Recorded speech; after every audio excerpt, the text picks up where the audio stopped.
Bonjour et bienvenue à l'invité de Thierry Dim. La rédaction du Monde économique se trouve actuellement à Bruxelles et nous avons le plaisir d'accueillir Harold Kint, qui est le propriétaire de la galerie Harold Kint. Bonjour Harold, Bonjour Thierry. merci de nous recevoir ici aujourd'hui à Bruxelles. Les nouvelles ne sont pas très réjouissantes ces derniers temps. On a le conflit économique entre la Chine et les États-Unis. On a le Brexit. En fait, est-ce que le milieu de l'art aujourd'hui, comment se porte le marché de l'art aujourd'hui? Alors, le marché de l'art en général n'aime pas l'instabilité, donc l'économie n'est pas si mauvaise que ça finalement, puisque le Brexit va être reporté probablement jusqu'au 31 janvier, si je ne m'abuse. Trump a l'air de quand même tout doucement se réconcilier, ou en tout cas de tempérer avec la Chine. On va dire que globalement, le marché de l'art a besoin d'une certaine sérénité. Et comme les taux en plus sont pour l'instant relativement bas, le marché reste porteur et optimiste. Donc, vous êtes une personne assez heureuse de cette situation alors. Alors pour l'instant, touchons du bois. Je pense que jusqu'à la prochaine BRAFA qui aura lieu fin janvier, on est plutôt sur un créneau assez porteur. Alors, merci de me tendre la pêche parce que vous êtes également le président de la Bruxelles Art Fair qui se tient ici à Bruxelles. Et c'est d'ailleurs dans ce cadre-là que nous sommes ici aujourd'hui pour faire cette interview. Vous avez hier fait la grande présentation de ce que sera la 65e édition de la Mhm. BRAFA. Première grande surprise, on n'a pas d'invité d'honneur comme on a souvent l'habitude de le voir. Est-ce que c'est un changement de stratégie? Alors, on n'en a pas sans en ayant un quand même, puisque on n'aura pas un artiste à l'honneur, on aura un concept à l'honneur. Concept qui est en fait de se remémorer la chute du mur de Berlin en 89. On va fêter les 30 ans. Et dans cet esprit-là, on a voulu faire un geste aussi en tant que foire d'art. Et nous allons présenter 5 sections complètes du mur en béton qui ont été d'ailleurs taguées par des artistes divers, comme beaucoup de ces sections, et elles seront présentées à la vente lors de la foire, et l'ensemble du montant récolté ira à des œuvres caritatives. Alors, peut-être revenons peut-être au niveau des murs qui seront donc exposés lors de la Brafa et en plus revendus lors d'une vente aux enchères. Comment est arrivée cette idée?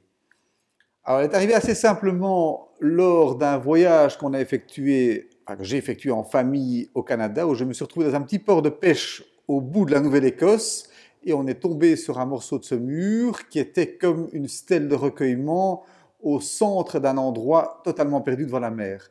Et je me suis dit à ce moment-là, je me dis, waouh, ça c'est quand même quelque chose d'extraordinaire.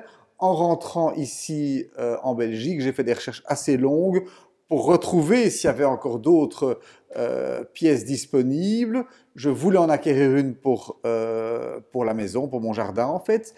Et j'en ai parlé au conseil de la BRAFA qui a trouvé l'idée vraiment intéressante. Et comme plusieurs pièces étaient disponibles, on a voulu intégrer ça avec un projet caritatif. C'est donc un petit peu l'émotion au service de l'art et vice-versa. Alors, moi, j'ai eu quand même la possibilité de voir en primeur ces 5 œuvres Mhm. qui sont très belles. Et pour des personnes qui viendront peut-être, est-ce que ceux qui viendront déjà visiter la Brafa pourront voir ces œuvres? Et si ces personnes pourront également en chérir? Alors, on a beaucoup réfléchi au système de comment les vendre.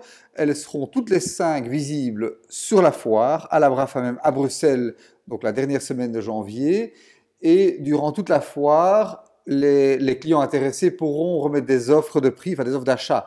Donc, on spécifiera à chaque fois le montant auquel, maximum auquel sont les œuvres au moment où le client est intéressé, et il pourra faire une offre supérieure.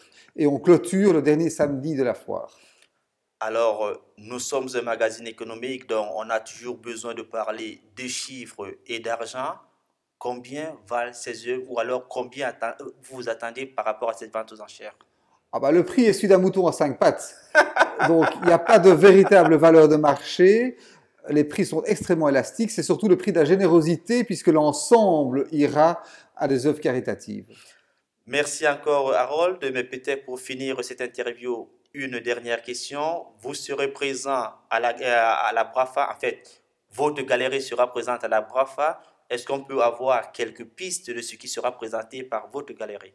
Alors, moi, c'est toujours un ensemble hétéroclite d'artistes du XXe siècle, modernes, internationaux, de Fernand Léger à Vera da Silva, avec un one-man show plus particulier autour d'une artiste très très émouvante qui s'appelle Marthe Wéry et qui est une des plus grandes artistes du XXe siècle belge, qui a évolué vraiment de l'abstraction lyrique vers le monochrome. Elle a exposé en one-man show pour la Belgique à la Biennale de Venise, à la Documentat de Cassel et à une grande exposition au Musée des Beaux-Arts de Bruxelles. Donc, une artiste à redécouvrir.